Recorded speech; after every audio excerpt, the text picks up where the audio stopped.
ओ गरीब, तू बचाएगा मेरा बिजनेस? तुम्हें बिजनेस कभी भी आता है क्या? राजीव अभी मदद करने पहुंचा ही था कि किसी की आवाज़ सुनकर चौंक गया। सामने देखा तो एक लड़की खड़ी थी। वो वही बिजनेस वूमेन रिया थी, जिसकी कंपनी अब डूबने ही वाली थी। उसने फ़ोन पर किसी से मदद मांगी थी, जिसे राजीव ने पास से गुजरते हुए सुनकर रिया की मदद करने आया था। रिया की आंखों में घमंड और हताशा का अजीब मिश्रण था।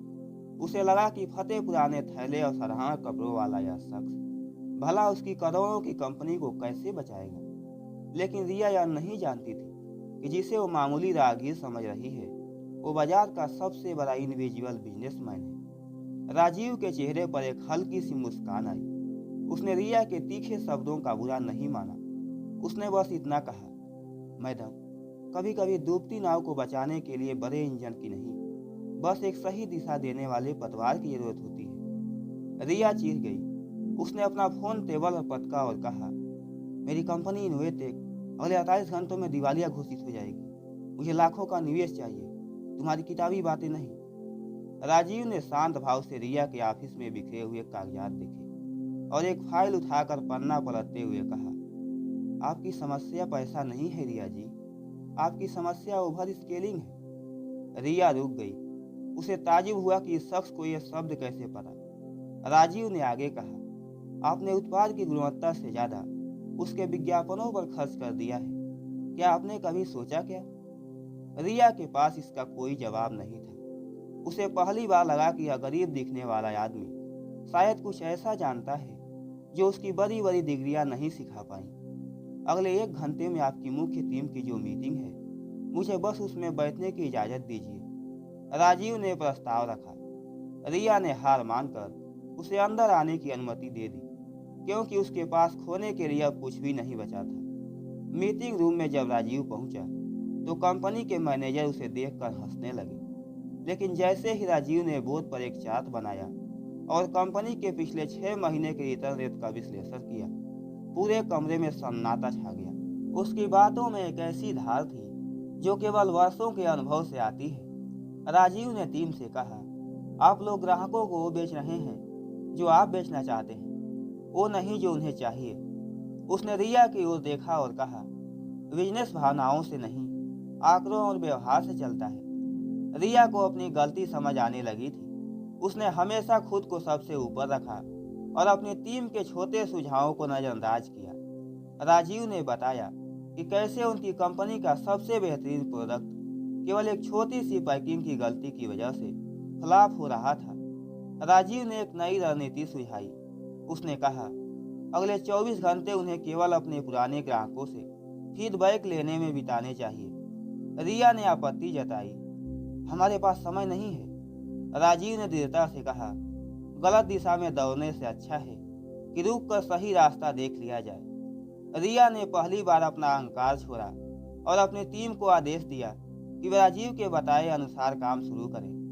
ऑफिस का माहौल अचानक बदलने लगा था। जैसे जैसे शाम ढली, रिया ने देखा कि राजीव कितनी सादगी से काम कर रहा था।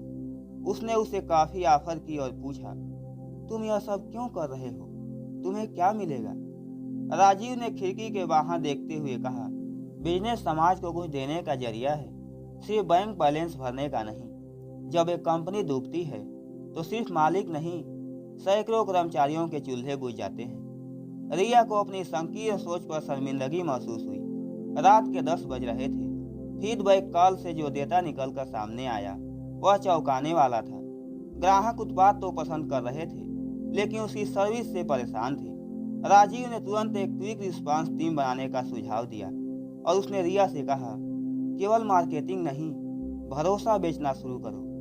रिया ने देखा कि कैसे एक साधारण सा दिखने वाला व्यक्ति जटिल समस्याओं को चुटकियों में सुलझा रहा था।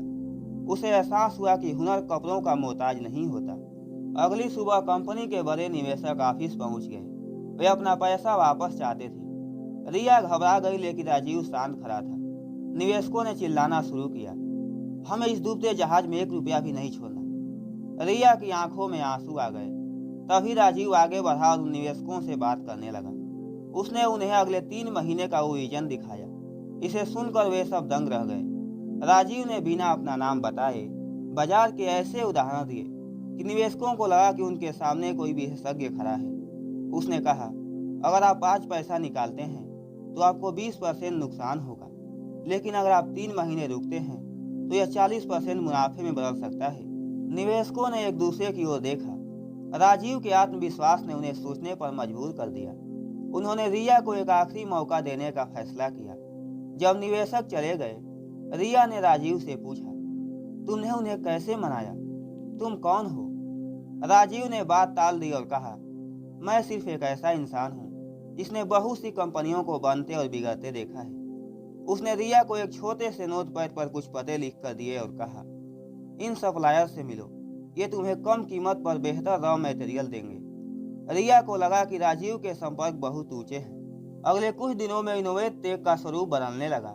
कर्मचारियों में नया जोश था, क्योंकि अब उनकी बात सुनी जा रही थी।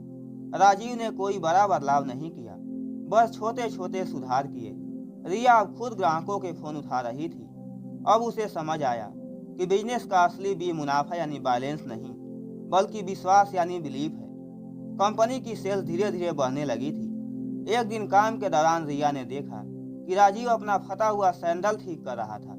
उसने तुरंत अपने ड्राइवर को नया सैंडल लाने को कहा। राजीव ने मुस्कुराकर मना कर दिया और कहा, रिया जी, मेरा सैंडल मुझे जमीन से जोड़ कर रखता है। यह सुनकर रिया की आंखों में नमी आ गई। उसे अपनी उस पहली बात पर बहुत पछतावा हुआ जब उसने उसे गरीब कहा था। 1 महीना बीत गया। कंपनी न केवल घाटे से उबर चुकी थी, बल्कि उसे एक बड़ा प्रोजेक्ट भी मिल गया था। रिया का नाम फिर से बिजनेस मैगजीन्स में आने लगा। पूरी टीम जश्न मना रही थी। रिया ने एक बड़ी पार्टी रखी और राजीव को खास तौर पर बुलाया। वह चाहती थी कि दुनिया को उस शख्स से मिलवाएं जिसने उसे फर्श से अर्श तक पहुंचाया। पार्टी शुरू हुई। रिया मंच पर खड़ी थी। उसने जैसे ही राजीव का नाम पुकारा, वहां कोई नहीं आया। राजीव वहां से चुपचाप जा चुका था। उसने रिया के लिए एक पत्र छोड़ा था। रिया ने कांपते हाथों से पत्र खोला। उसमें लिखा था, सफलता का नशा अहंकार में नहीं बदलना चाहिए। याद रखना, असली बिजनेस लोगों का दिल जीतना है। अब आप खुद अपनी राह बना सकती हैं। रिया ने राजीव की तलाश शुरू की। वह उस पते पर पहुंची जो राजीव ने सप्लायर्स के लिए दिया था। वहां उसे पता चला कि उन कंपनियों का असली मालिक कोई और नहीं, बल्कि वही राजीव है जिसे दुनिया द इनविजुअल टाइकून के नाम से जानती है। वह अरबपति था, लेकिन सादगी में रहने का शौकीन था, ताकि वह असली दुनिया की समस्याओं को करीब से देख सके। रिया सन्न रह गई। जिसे उसने बिजनेस का बी सिखाने की चुनौती दी थी, वह खुद बिजनेस जगत का किंग था। उसे अपनी मूर्खता पर हंसी भी आई और रोना भी।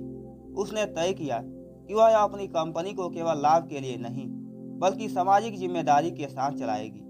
उसने अपने ऑफिस में राजीव की सादगी की एक तस्वीर लगाई, ताकि वह हमेशा याद रख सके कि बड़प्पन पद में नहीं, कर्म में होता है। कुछ महीनों बाद एक बिजनेस समिट में रिया मुख्य वक्ता थी। वहां उसने अपनी सफलता का सारा श्रेय उस अनाम दोस्त को दिया। भाषण के बाद जब वह बाहर निकली तो उसने देखा कि वही सरहाना कपड़ों वाला शख्स सड़क के किनारे बच्चों को बिस्किट खिला रहा था। रिया उसके पास गई और बिना कुछ बोले उसके पैर छू लिए। राजीव ने उसे उठाया और कहा, अब तुम सच में एक बिजनेस वुमेन बन गई हो। राजीव ने रिया को बताया कि वह क्यों छिप कर काम करता है। उसने कहा, जब लोग आपकी दौलत देखते हैं तो वे आपसे सच नहीं बोलते। जब वे आपकी सादगी देखते हैं तो वे अपना दिल खोल लेते हैं।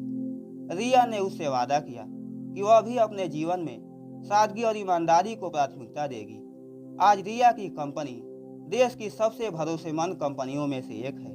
वह अब किसी को उसके कपड़ों से नहीं आंकती। राजीव आज भी उसी तरह गुमनाम रहकर लोगों की मदद करता है। रिया को जब भी कोई मुश्किल आती है, वह बस उस पुराने नोटपैड को देख लेती है। यह कहानी हमें सिखाती है कि ज्ञान और अनुभव की कोई वर्दी नहीं होती और अहंकार ही सबसे बड़ा बिजनेस फेलियर है। मेरे प्यारे दोस्तों, ये कहानी आपको कैसी लगी? आप अपनी राय कमेंट बॉक्स में दे सकते हैं।